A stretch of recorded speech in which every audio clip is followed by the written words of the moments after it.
Alpha and beta are the zeros of a quadratic polynomial p of x square minus ax plus b. Then the value of alpha square plus beta square എന്ന് പറഞ്ഞാൽ ഇപ്പോൾ നമുക്കറിയാം A 1 ആണ്, B minus A ആണ്, C B ആണ്. ഒരു quadratic equation കിട്ടി എപ്പോഴാണെങ്കിലും ആ ഇക്വേഷനകത്ത് എയും ബിയും സിയും കണ്ടുപിടിക്കാം. ഇനി ആൽഫ പ്ലസ് ബീറ്റ കണ്ടുപിടിക്കാം, minus B by A, alpha beta C by A ആണ്.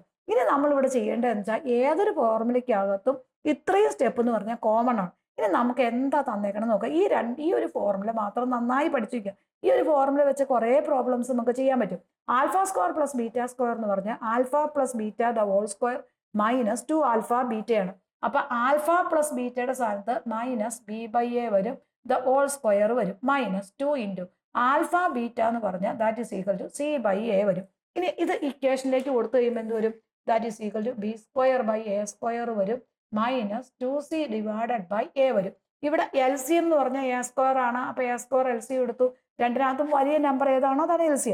ഈ ബി സ്ക്വയർ അങ്ങനെ തന്നെ വരും, കാരണം ഈ എ സ്ക്വയറിന്റെ താഴെ നമുക്ക് ഇവിടെ ബി സ്ക്വയറിന് താഴെ എ സ്ക്വയർ ഉണ്ട്. അപ്പൊ വെറുതെ എഴുതിയാൽ മതി. മൈനസ് ഈ എ ഇവിടെ ഉള്ളൂ, അപ്പൊ 2c ഇൻറ്റു എയോടെ വരും. അപ്പൊ നമ്മുടെ ആൻസർ എന്ന് പറഞ്ഞാൽ B square minus 2ca divided by A square ആയിരിക്കും നമ്മുടെ alpha square plus beta square എന്ന് പറയുന്നത്. If alpha and beta are the zeros of a polynomial p of x 6 square plus 11x minus 10 ആണ്. അങ്ങനെയാണെങ്കിൽ alpha ഇവിടെ നമ്മൾ ഏതൊരു question കിട്ടിയാലും അപ്പൊ ആദ്യം S1 എ കണ്ടുപിടിക്കുക, 6 എ കിട്ടി 6 ആണ്, B is equal to 11, C is equal to minus 10. അപ്പൊ നമ്മൾ first one alpha plus beta കണ്ടുപിടിക്കണം. Alpha plus beta that is equal to minus B by A വരും, that is equal to minus 11/6 വരും. Alpha into beta എന്ന് പറയുന്നത് that is equal to C by A വരും, C minus 10 വരും, by A എന്ന് പറഞ്ഞാൽ 6 വരും, മൈനസ് 10/6 വരും. അപ്പൊ ഏത് ഫസ്റ്റ് ക്വസ്റ്റിനകത്ത് ഫസ്റ്റ് എ ബി സി കണ്ടുപിടിക്കുക, ആൽഫ പ്ലസ് ബീറ്റ ആൽഫ ബീറ്റയെ കണ്ടുപിടിക്കുക. ഇത് നമ്മളിത് ഇക്വേഷനിലേക്ക് കൊടുക്കണം. Alpha by beta plus beta by alpha എന്ന് പറഞ്ഞ് നേരെ ക്രോസ് മൾട്ടിപ്ലൈ ചെയ്യുക. Alpha square plus beta square divided by alpha beta വരും. ഈ ആൽഫ ഇങ്ങോട്ട് ഗുണിക്കുക, ഇത് ഇങ്ങോട്ട് ഗുണിക്കുക, അപ്പൊ ആൽഫ സ്ക്വയർ വരും, ഇതിന് ഇതുകൊണ്ട് ഗുണിക്കുമ്പോൾ ബീറ്റ സ്ക്വയർ വരും, ആൽഫ ബീറ്റ വരും. അപ്പൊ നമ്മൾ പഠിക്കേണ്ട ഒരേ ഒരു ഫോർമുല എന്ന് പറഞ്ഞാൽ alpha square plus beta square ആണ്. അപ്പൊ alpha square plus beta square is equal to alpha plus beta the whole square minus 2 alpha beta വരും. വാല്യൂ ഇക്വേഷനിലേക്ക് കൊടുക്കണം. അപ്പൊ നമ്മുടെ വാല്യൂ കൊടുത്തു കഴിയുമ്പോൾ എന്ത് വരും നോക്കിയാൽ മക്കളെ?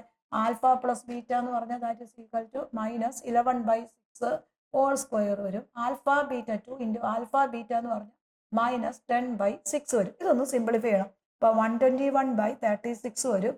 ഇത് ഈ മൈനസും നെഗറ്റീവും പോസിറ്റീവ് വരും, 20 ഡിവൈഡഡ് ബൈ 6 വരും. അപ്പൊ നമ്മുടെ എൽ സി എന്ന് പറഞ്ഞ 36 അല്ലേ?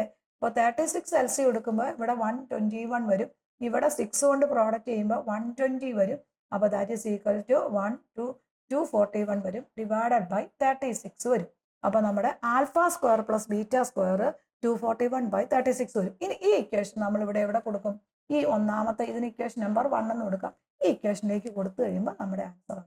അപ്പൊ നമ്മൾ കണ്ടുപിടിക്കേണ്ട value alpha square plus beta square by alpha beta ആണ്. അപ്പൊ alpha square plus beta square എന്ന് പറഞ്ഞാൽ alpha plus beta the whole square minus 2 alpha beta ആണ്.